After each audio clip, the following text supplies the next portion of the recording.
philanthropic initiatives, eco-conscious businesses. Well, these are just few of the recent transitions observed in the Indian liquor market, which accounts for the sale of nearly 280 million cases annually. To delve deeper and help us understand the new paradigm shifts, I have with me Mr. Karthik Mohindra, Chief Marketing Officer, Pernod Ricard India. Karthik brings along more than 20 years of experience in the alcohol industry. We welcome you, Karthik. Thank you very much, Soumya. Pleasure to be here. So, firstly, it's not every day that we see a CMO from the alcohol industry to talk so overtly and come for a lot of interviews, relatively. So, is that true? I would not know about my peers and counterparts in other companies, but well, we're more than happy to we partner with so many media houses, particularly business firms, and it's always great to I guess share a lot of learnings with each other, what our experiences are, how we see the Indian economy and the Indian business environment shape up. So it always makes for good conversations, if you ask me. Nice. Okay, so beginning with today's conversation, Pernod Ricard's growth rate was down by 5% in the HY 2019, and the chairman indicated that the weak macroeconomic conditions in India were a trigger. So, how has this changed further in the face of the pandemic-led recession, and how has this impacted the business expectations for you in the year? Well, I don't think the -5 figure was directly or directly completely associated with India. I think India was still growing, although compared to the previous years, the last fiscal prior to the pandemic hitting was a bit sluggish. Consumer demand was a bit low. You're are fully aware of that. So as such, I guess from the metrics that we had evaluated India's continuing growth story to be, had a bit of a speed breaker in the early part of the last fiscal, and that's before the pandemic really struck, which was in March, which obviously sent everybody down a tailspin. Having said that, I think we are all globally and in India. Again, the pandemic is aside. I think we're all very very aware of the strong fundamentals that India's economy has.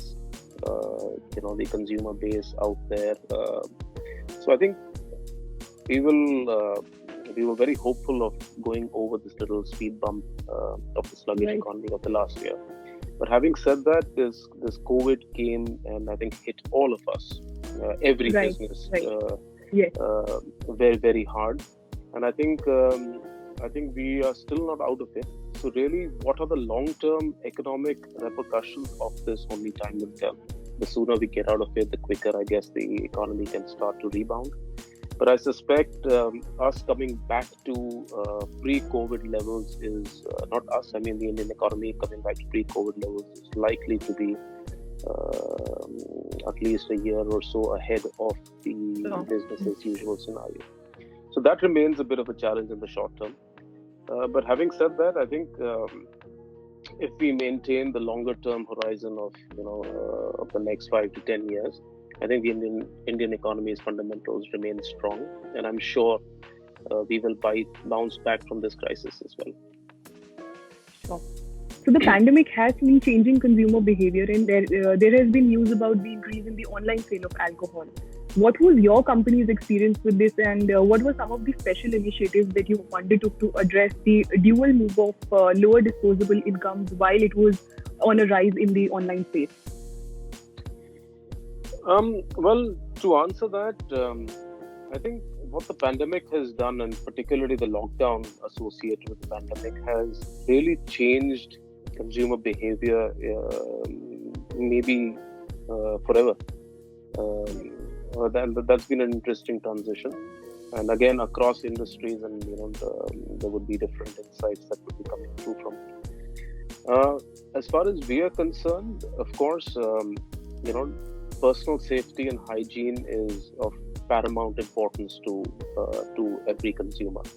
So I think what the noticeable trends that we have seen, that there are many, but just to call it out very quickly, would be I think we are seeing a lot of breakdown of social barriers when it comes to consumption of alcohol at home. More and more families are now, I guess, taking to more open consumption rather than covert consumption in the past. Yes. With the entire bars and restaurants and general social distancing norms in place, I think people now are beginning to resort to more of let's say home parties and getting meeting up. In with fact, people. this has been initiated in UK, if I'm not wrong. Pernod has initiated this in UK. I was reading this on one of the news articles where cocktails and home spirits are being promoted. That's true everywhere. We're also doing a lot of that here in India. I think, and it all emanates from the same insight that more and more of us are now preferring to meet up and socialize with our friends in a lot more, let's say, controlled or safe environments within our own houses. And the minute that happens, then obviously the offshoot of that is how do we get cocktail making into everyday phenomena into people's homes. So those are offshoots of that insight. So fundamentally, home entertainment is taking shape. The consumers are. This would apply to you guys will be tracking that as well. The digital intervention with most companies and businesses are seeing a massive boost in that. Consumers are getting more and more digital savvy. The news, the media is being more consumed out of digital than the erstwhile traditional metrics, which were the newspapers, etc., so on and so forth. As far as our media planning is concerned, obviously digital has taken a big lead in the recent past. And again, digital in itself, again, all of these are coming together. Consumers are more interested in now seeking more information about their brands and products and experiences. So online advocacy is something that we've invested behind. Consumers are searching for more information about the brands that they endorse, or cocktail recipes, for example, etc. So it's about us being visible and available at these opportune moments to try and grab a greater share for our brands in there. So that's pretty much where it is.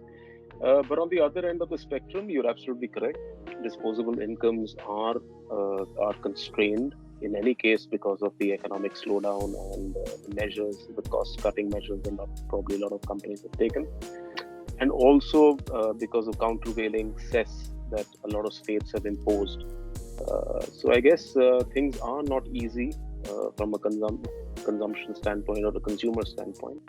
But we are hopeful again that this would be a short-term blip, and hopefully sooner than later business will be back to normal. Right.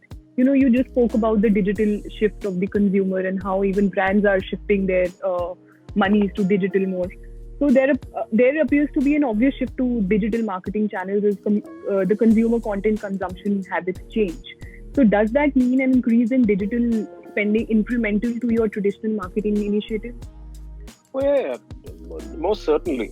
So again, I think the media landscape in India over the last, I guess it's a reality in its own way that the media landscape is a constantly shifting and evolving phenomena, and like any other marketing company, we monitor this and track this very, very regularly and very deeply with our agencies in place. There's no doubt about it. There's been a proliferation of the consumption of digital media in the past, and it's fast growing. It's beating a lot of, at least the growth numbers are beating everybody else. Hollow OTT is a new phenomenon that's coming in. So again, the whole landscape is shifting, and we monitor this on a very regular basis to determine what media mix would be the most appropriate for our brand needs. So no doubt, over the years, our spends behind digital has gone through a major uplift, and as things progress, they will keep going in that direction. Sure. coming to your CSR initiatives, during the pandemic, Pernod pledged rupees 15 crores towards the healthcare facilities. You've also highlighted an increased focus on the purpose-led marketing and CSR initiatives. So is Leave No Man Behind a part of your purpose-led marketing? And if you could, just highlight some of the specific initiatives that you undertook. So I'll answer that question in two ways. One is when it comes to Pernod Ricard's corporate social responsibility, it's something that we are extremely clear and focused upon. And this is more about Pernod Ricard, the company and the brand, and not really correlated with business as usual in that sense. We do have a fundamental belief of not leaving anyone behind. And therefore, as soon as, and this is not limited to COVID, just to highlight that, I think we've been an extremely responsible corporate citizen for many years, and we do whatever it takes to help our wider community at large with several interventions ranging from healthcare, upliftment of the classes who need our assistance the most, so on and so forth. So there are several initiatives that we've done, and of course, when the COVID-related crisis came about, again, as an organization, I'm extremely proud to be a part of this organization who made sure that they were one of the front runners in trying to do the best that we could to help society and the community around us. And so when it came to, and of course, our initial focus was for the front line. I think, again, our salutation to the front line who throughout the COVID were right there to provide us with which kept the whole social fabric of our lives functioning. Whether it was the police, the healthcare workers, all those people who were providing for our daily, the supply chain of the daily food items reaching our place, etc. There are so many people who were there trying to help the underprivileged, or so the front line really, hats off to them. They put themselves right in front to make sure the rest of us navigate through these difficult times.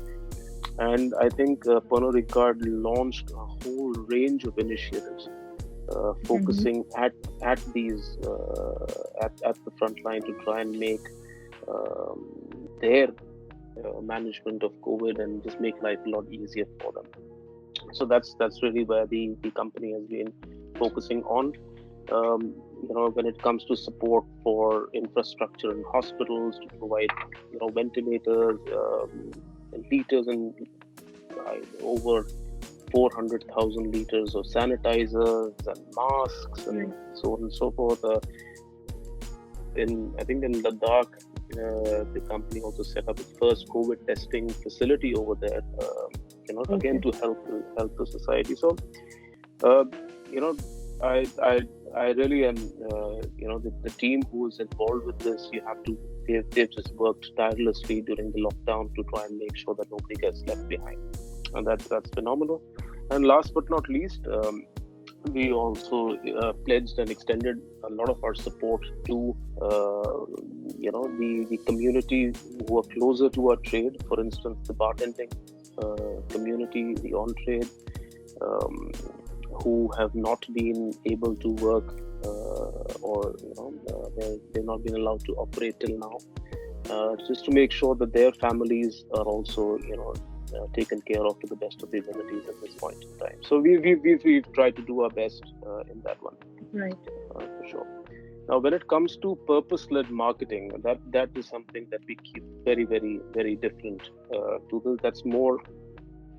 So our corporate social responsibilities, obviously, towards the community at large, and trying to make sure that the community and its welfare goes along with everybody else's in that sense. When it comes to brand purpose or purpose-led marketing, that's more to take up specifics specific causes behind brands and support those. But then we do a lot of work with our brand 100 Vipers, Right. which is again focused at giving back. So, but those are all marketing centric. Those are targeted to their relevant consumer sets. But again, the principle on that is very simple: is to give something back. And I think that's also that's something that the consumers really empathize with and relate to a lot. I mean, each one of us would like to do a little bit more. So brands who speak that language, brands who genuinely, now there's one thing to speak that language, the other thing is to actually display it by action. Those brands resonate a lot better with the consumers, and we make an extremely conscious and clear effort to make sure that we practice exactly what we are preaching, and we are there to make a difference to the world around us and to the consumers around us. Another brand that is very active on this on the purpose-led marketing is Absolute. So last year we had launched Born Colorless as a campaign, which again talks about key pillars that the brand has been associated with for many years. Ours is just a manifestation of that. Is about making the world a lot more inclusive, removing biases, making the LGBTQ community more, or us being more inclusive towards them, removing racial or gender bias or any of those things. So that's what we are about. So what we are trying to get, what Absolute stands for with that is that a colorful world is actually a colorless one. That if you stop judging everybody through a colored lens of gender, orientation, race, or any of that sort, the world will be a much more happier place, which I think is a very powerful thought. Right, definitely. And I think I must congratulate you on all the initiatives and efforts that you're putting in. It's definitely laud-worthy. Thank you very much for that. On behalf of my team, we have a big team out there who actually believes very strongly also in these measures. So on behalf of them, thank you very much for your wishes. Sure. So, since the cricket fever is on and, you must be aware of the whole hullabaloo around it, Royal Stag has been associated with platforms like cricket in various capacities since 2000. But with the pandemic triggering so much uncertainty and there may be amends in its usual functioning, how do you see this year pan out for you on that front? Well, I must admit the last few months has been extremely silent from a cricketing standpoint, as we've all seen. But I think the worst is behind us. I think the IPL being announced October onwards, I think that's going to be a massive shift. Of course, it's a bit of a problem that people will no longer be able to witness it live, and spectators won't be there in the grounds. But I think it's okay. Under the prevailing global circumstances. This is probably better than not having any sport at all. And I'm fairly certain that the IPL is going to break all records for eyeballs captured as compared to any of the previous editions. So that's a great start. And I have no doubt that once the IPL gets rolling, we're going to have we're going to go back to the erstwhile cricketing calendar. Of course, there will be several restrictions in place. And I think with that, we will continue our association with cricket. And of course, we again, a year or so ago, we had signed up with ICC as partners for 5 years. So one obvious drawback has been that the T20 World Cup that was slated in Australia in October, November has now gotten pushed into next year. But that's okay. I think under what the world is facing, it's probably a short break, but I'm sure we'll be back. Sure. Coming to my next question, the hospitality and experiential industry severely struck in this time. So are there any silver linings that can open up some growth opportunities for a company like yours? Well, It, I firstly, I really, as people who work very closely with the F&B community who run these licenses, it's obviously a very difficult time for them, and I'm hopeful that they will be allowed to operate under, of course, strict restrictions. But I'm hopeful that at least they'll be allowed to commence operations in the near future. But equally, I hope that sooner than later this COVID cloud is behind us, so that we can all get back to functioning as we normally did. But having said that, even when these bars open, it is going to take a bit of time before people can be confident or feel safe enough to start thronging these places as we put earlier. It's going to take some time for these businesses to start bouncing. Of course, events, experiential outlet activations are again going to take a while to become a reality. But like I said, I think what's going to happen for us, there are a few positives that one can look forward to. I spoke about home entertainment in the past. Right. I think that's going to become a emerge into a very, very big channel of opportunity for us going forward. And it's no longer going to be those simplistic get-togethers in the house. I think as this becomes the new normal in that sense, people are going to try and make it more and more engaging with their with their guests. So that's going to be a great opportunity for us to get into. And when you tend to have guests over, you tend to also want to showcase your best out there. So that again, gives us opportunities for participating into that. The other thing I think we as a team are expecting is we're going to get a lot of, like I said earlier, there's a lot of social taboo breakdown which is happening. A lot more consumption at home. It's getting more and more acceptable at home. I'm also anticipating that a lot of the nuclear families, let's say, who reside in a place like Gurgaon or all over the country for that matter, I think wine is beginning to find a lot more acceptance in with dinners and lunches and so on. I agree. So I think that's another great opportunity for us to dig into. So everything is not gloomy. Let's put it that way. There are a few. I think we for instance, we've seen a lot of out of the blue staycations have become the norm, and which could really help a lot of the hotel businesses to start bouncing again very quickly. And so who would have thought? Now that's becoming the new normal. People will be more inclined to go and sit there for maybe 2 weeks, keep working remotely from there, and everyone's happy. So again, those would, those hotels would become great channels for us again to exploit or participate in the near future. So things are difficult. There's no denying that. Business is tough. The economy is bad. But then there are also some rays of hope that we see, and we intend to try and see if we can participate deeper into that. Sure. If you could just tell me some of the other activities that you undertook in the initial response phase, to keep some connection with the audience going. I mean, if you could just throw some light on that.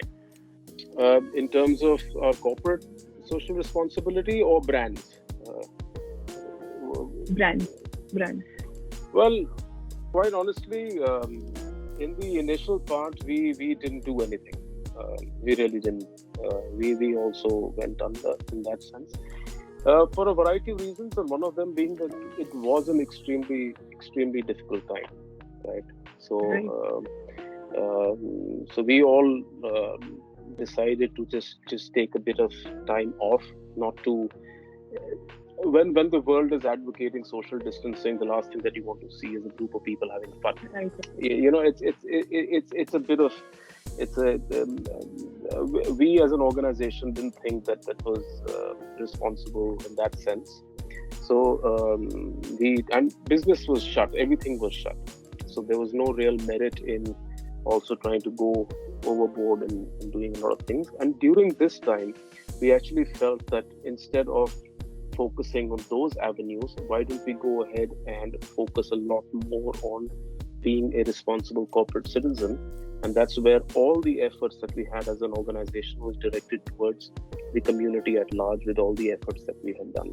Our manufacturing facilities were converted into making sanitizers to help the communities around them, which we felt was a far more rewarding and engaging thing to do at that point in time, rather than focus on what we typically do otherwise. Let's put it that way. Great. Coming to my last question for today, Pernod Ricard recently announced to create a crowdsourcing app that will enable consumers to confront and remove hate speech on social media platforms. So, if you could just throw light on this, plus what made a liquor brand delve into such an area? I mean, it's quite unusual to see. Well, firstly, I think this is an initiative of Pernod Ricard USA. And again, hats off to them. They identified this great opportunity. And just to go back, there was, you all would be totally aware of it, that with all the negativity that was surrounding this entire piece of conversation, a lot of brands world over decided to blacklist and not participate in advertising on those particular on those forums. So while that is one way to do it, but that's not really solving the long-term problem in that sense. So that is where I think my colleagues in the US came out with this most fabulous idea into try to give a medium of also going out there and saying that they're not okay with that. And the more, I guess the idea would be the more voices are heard who are against these sort of things, that's probably a long-term solution to the problem at hand. So I think that's where it really comes from. And honestly, I think it's the most amazing concept that they've come up with. And I wish them all the very best on that. Right. I think this will be all for today, Karthik. And I've got some really excellent insights from this interview. Thank you so much for taking our time. Thank you very much, Soumya. It was a complete pleasure to have this interaction with you. And looking forward to engaging more in the future. And we wish you guys all the very best.